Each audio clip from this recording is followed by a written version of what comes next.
Ako niste gledali 47. epizodu Dalekog grada, stanite ovdje. Jer ono što se sinoć desilo nije epizoda koju samo odgledaš, to je epizoda koja ti uđe pod kožu i ostane tu. Teška, bolna, stvarna, kao da te na trenutak ubaci u njihov svijet i natjera da osjetiš svaku suzu zajedno s njima. Dragi moji, ovo je bila jedna od onih epizoda u kojoj se ne glumi, u kojoj se živi. Alija, Džihan i Deniz sinoć nisu imali scene. Imali su emociju koja ti slomi glas dok je prepričavaš. I zato je ova epizoda toliko moćna, jer nije pravila show od tuge, nego je pokazala tugu kakva stvarno jeste. Tiha, teška, iscrpljujuća. Sinoć smo gledali kako se Alija bori sa noćnim morama, ali ne onim običnim snovima koji prođu.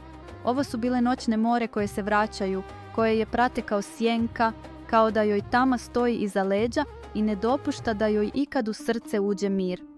I to je ono što najviše boli. Alija ne djeluje kao žena koja se boji jedne situacije.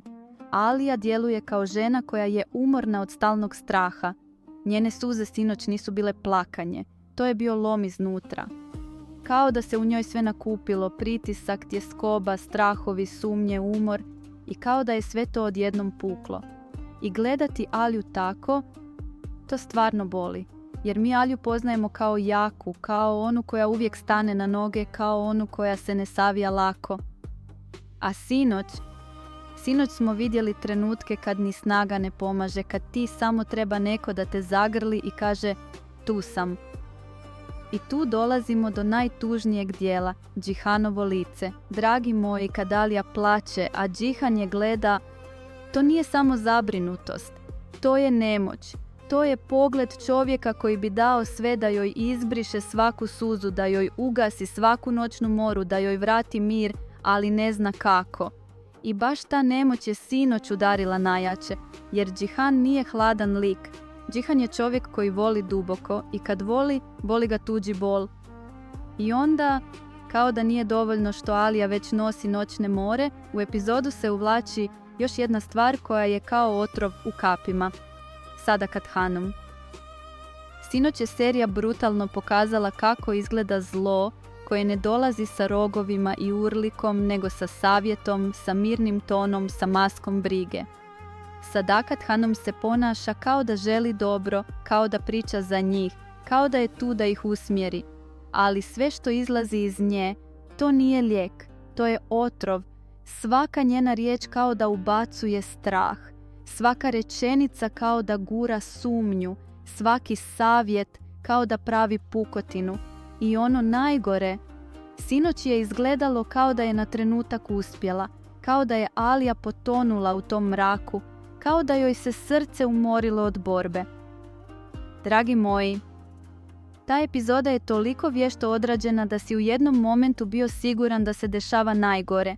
Kao da serija namjerno stavi kameru, muziku, izraze lica, tišinu, sve tako da ti povjeruješ da Alija odlazi, da se sve raspada. I tu dolazi onaj dio koji je mnoge slomio, trenutak kad izgleda kao da Alija ostavlja Džihana. To je bilo toliko stvarno odrađeno da je srce doslovno počelo da lupa. Džihanove riječi, način na koji moli, način na koji pokušava da je zadrži. To nije bila scena iz serije, to je bio očaj i taj očaj je bio toliko ubjedljiv da si osjetio kako ti se grlo steže. Ali ono što je u toj sceni posebno bolno je Alija, kakvu znamo, ne odlazi tako. Alija reaguje na Džihana, na jednu riječ, na jedan pogled, na jednu suzu. I zato je cijelo vrijeme u tebi postojala ta sumnja, ne, nešto ne štima, ovo ne može biti kraj, ovo nije Alija. I baš to je genijalnost sinoćnje epizode. Držala te između dvije istine. Između straha da je sve stvarno i osjećaja da je to ipak noćna mora. I onda olakšanje. Kad se otkrije da je sve to bio san, da je ta užasna slika bila noćna mora, da Alija nije otišla zauvijek. Dragi moji, to olakšanje je bilo kao da ti neko vrati vazduh. Kao da tek tada shvatiš da si cijelo vrijeme gledao zadržanog daha. Ali to olakšanje nije obrisalo bol, jer serija je sinoć uradila nešto opasno. Dala nam je osjećaj gubitka, iako se gubitak nije desio. I zato je epizoda bila emotivno razarajuća, jer te natjera da osjetiš šta bi bilo kad bi bilo. I taj osjećaj ostane kao rana. I tu je najveći kompliment glumi. Alija je sinoć bila toliko stvarna da si imao osjećaj da gledamo pravu osobu, ne lik. Njeni strahovi, njena izgubljenost, način na koji je slomljena iznutra, sve je bilo do detalja uvjerljivo. A Džihan je sinoć pokazao onu ljubav koja ne viče nego drhti. Ljubav koja se vidi u očima, u šutnji, u panici kad pomisli da gubi. I to je razlog zašto ovaj par toliko uzima publiku. Jer između njih nije samo romantika. Između njih je sigurnost, dom, spas. I onda, kad se sve smiri, kad se vrati olakšanje, ostane ti jedna misao koja odzvanja kroz cijelu epizodu. Koliko dugo čovjek može živjeti u strahu. Jer Alija ne plače zato što je slaba. Alija plače zato što je previše toga preživjela. Zato što joj se tama uporno vraća. Zato što joj neprijatelji ne daju da mir potraje. Zato što stalno neko pokušava da joj uzme ono najvrijednije, mir u kući i osmijeh njenog djeteta. I baš zato je Denis sinoć bio dodatna emocija.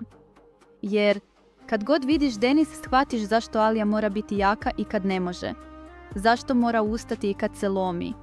Zato što majka može puknuti iznutra, ali pred djetetom pokušava da ostane cijela. Sinoć je ova porodica, Alija, Džihan i Denis, bila srce epizode. Oni su ta tačka gdje se spajaju ljubav i bol. Oni su razlog zašto publika ne može da ostane ravnodušna. A paralelno s tim imamo i druge odnose koji daju svjetlo i nadu. Kaja i Zerin, njihova energija je ono čisto u seriji. Čak i kad je mrak, njih dvoje imaju tu hemiju koja podsjeti da postoji ljubav bez kalkulacije, bez manipulacije.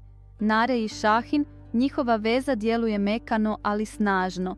To je ona ljubav koja ne viče, ali traje.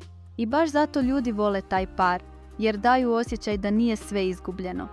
Ali, dragi moji, kad god serija pokaže svjetlo, odmah podsjeti ko je tama.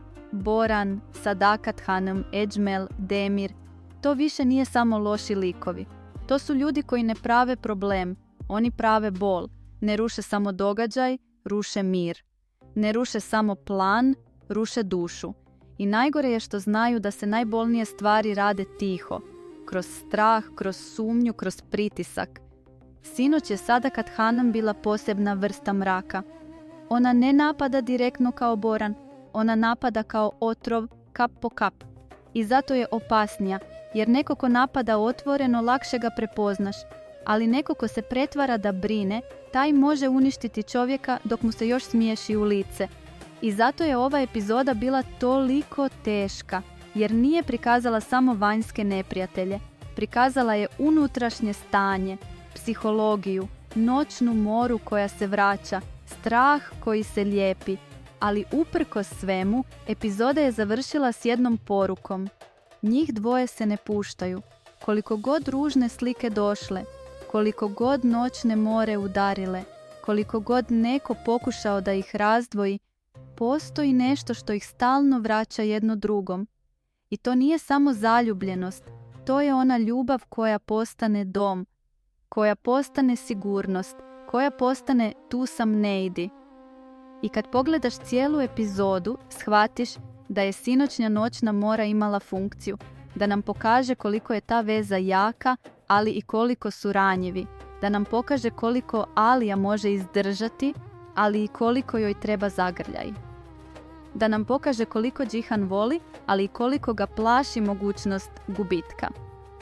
Dragi moji, za mene je ovo bila epizoda koja je zaslužila svaku emociju koju je izvukla, jer nije bila jeftina, nije bila napravljena da šokira, ta je bila napravljena da osjetiš. I upravo zbog toga je toliko teška. I sad ostaje ono glavno pitanje, ako su ovo bile samo noćne more, šta tek dolazi kad se stvarni planovi pokrenu? Jer serija nas nikad ne muči bez razloga. Ovo je vjerovatno uvod u još veće udarce, u još veće iskušenje, u još veću borbu između svjetla i tame. Ali jedno je jasno, Alija i Džihan nisu obična ljubavna priča. Oni su priča o preživljavanju. O tome kako se dvoje ljudi drže čak i kad ih mrak gura da se izgube. O tome da se pravi dom ne ruši od vjetra, nego se još jače zategne oko onih koje voliš. I zato, koliko god sinoć bilo teško gledati, koliko god nas je slomilo, epizoda nam je ostavila i nešto lijepo. Olakšanje da Alija nije otišla, olakšanje da se nisu raspali, olakšanje da još uvijek postoji sutra. A ja vam sad kažem, ova epizoda zaslužuje veliku diskusiju. Pišite mi u komentar da li ste i vi do zadnje sekunde vjerovali da Alija odlazi i da li vam je Džihanova reakcija bila najjači dio epizode? I najvažnije, mislite li da su noćne more samo strah ili upozorenje da se nešto stvarno sprema?